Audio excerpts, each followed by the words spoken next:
Hello student, good morning. हमारी प्रश्नावली चल रही थी 2.2, उसका हमारा 8वां सवाल था। तो देखेंगे 8वां सवाल। 3 लगातार पूर्णांक बढ़ते क्रम में लेकर उन्हें क्रमशः 2, 3 तथा 4 से गुणा कर योग करने पर योगफल 74 प्राप्त होता है। तो तीनों पूर्णांक ज्ञात कीजिए। यानी हमको 3 पूर्णांक लेने हैं बढ़ते क्रम में। पूर्णांक का मतलब संख्या होती है, जैसे 1, फिर उससे अगला 2 या 3। उसके बाद उन्हें क्या करना है, क्रमशः 2, 3 और 4 से गुणा करना है। फिर उसके बाद उनका योग करना है और योगफल कितना दे रखा है, 74। तो हम लिखेंगे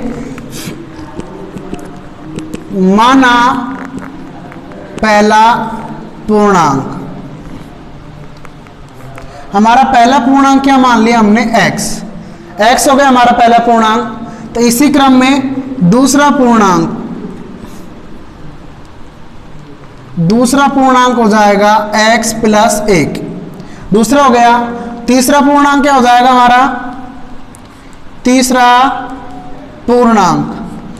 हो जाएगा x प्लस 1 प्लस 1, यानी x प्लस 2। ये हमने 3 पूर्णांक लिख लिए बढ़ते क्रम में। पहला पूर्णांक x, दूसरा पूर्णांक x प्लस 1, तीसरा पूर्णांक x प्लस 2। इसके बाद हमारा सवाल कह रहा है 4 से गुणा करने पर, 4 से गुणा कर योग करने पर।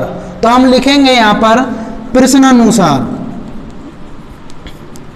प्रश्नानुसार आप देखेंगे पहला है हमारा पूर्णांक x, इसको किससे गुणा करेंगे, 2 से। तो यानी गुणा 2 लिख लेंगे, आगे प्लस का चिन्ह लगा देंगे क्योंकि आगे क्या कर रहे हैं, योग भी कर रहे हैं उनका। आगे दूसरा पूर्णांक है हमारा x प्लस 1, इसको किससे गुणा करने पर, 3 से। फिर प्लस तीसरा पूर्णांक है हमारा x प्लस 2, इसको किससे गुणा करने पर, 4 से गुणा करने पर। तो हमने यहां लिख लिया 4 बराबर योगफल कितना प्राप्त होता है, 74। तब आप देखेंगे इसको हम गुणा करेंगे, 2 गुणा x, पहला पूर्णांक x था, इसको हमने 2 से गुणा किया, 2x हो गया। आगे प्लस दूसरा पूर्णांक था हमारा x प्लस 1, इसको किससे गुणा करेंगे, 3 से। देखो 3 गुणा x, ब्रैकेट का मतलब क्या होता है, x होता है ब्रैकेट का मतलब। 3 गुणा x क्या हो जाएगा, 3x। आगे प्लस है, 3 गुणा 1 करेंगे तो 3 एकम 3। इसी तरीके से आगे प्लस है। हमारा तीसरा पूर्णांक था x प्लस 2, इसको किससे गुणा करने पर, 4 से गुणा करने पर। तो देखेंगे 4 ब्रैकेट का मतलब गुणा, 4 गुणा x क्या हो जाएगा, 4x। आगे प्लस 4 ब्रैकेट 2, यानी 4 गुणा 2 बराबर 8, बराबर क्या हो जाएगा, 74। अब आप देखेंगे हमको चर संख्या एक साथ जोड़नी है, यानी x की संख्या में एक साथ जोड़ेंगे और गणितीय संख्या अचर संख्या एक साथ जोड़ेंगे। तो देखेंगे इधर ये 2x है, ये 3x, 5x और 4 9x।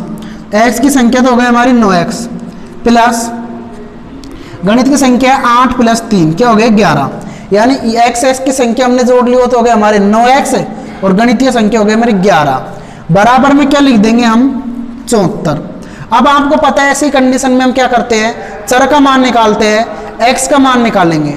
x का मान निकालेंगे तो हमारे सामने इधर तो है दायां पक्ष और इधर है बायां पक्ष। इस प्लस के 11 को हम दाएं पक्ष में लेके जाएंगे तो देखेंगे आप 9x बराबर 74। इस प्लस के 11 को हम इधर दाएं पक्ष में लेके जाएंगे तो किसको हो जाएगा, -11। ऐसी कंडीशन को बोलते हैं पक्षांतरण करने पर। यानी हमने पक्षांतरण किया, तो पक्षांतरण किया तो 11 हमारे, ये हमारा बराबर का चिन्ह है, इसको बोलते हैं समता का चिन्ह। 11 हमारा इधर की साइड आया, दूसरे पक्ष में आया तो माइनस का हो गया।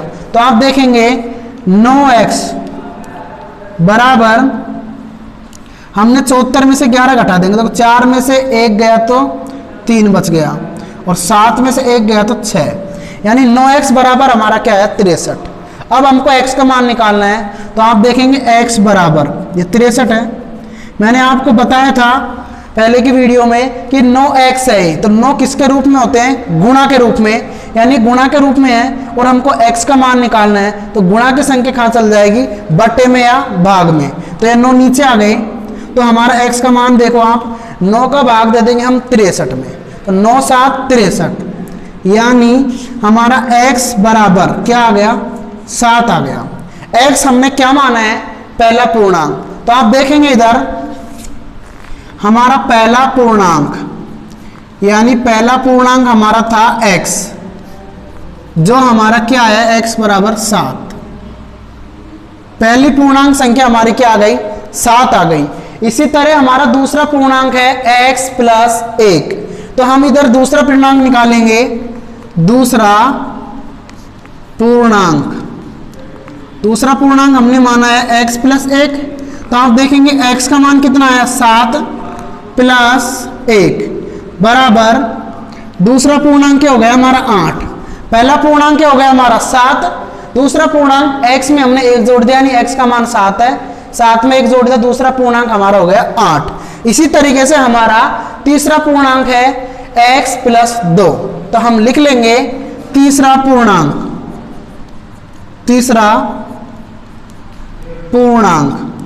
तो आप देखेंगे तीसरा पूर्णांक है हमारा x प्लस 2, यानी x का मान क्या है हमारा 7, यहाँ x का मान हम रख देंगे 7 प्लस 2, 7 और 2 कितने हो गए 9, यानी हमारा तीसरा पूर्णांक क्या आ गया 9। इस तरीके से हमारे 3 पूर्णांक आ गए, पहला, दूसरा, तीसरा। हमारा सवाल बोल रहा था कि तीनों पूर्णांक ज्ञात कीजिए, तो हमारा पहला, दूसरा, तीसरा पूर्णांक हो गया 7, 8, 9, ये तीनों क्या हो गए हमारे पूर्णांक हो गए। इस तरीके से आपके सामने 8वां सवाल कंप्लीट है।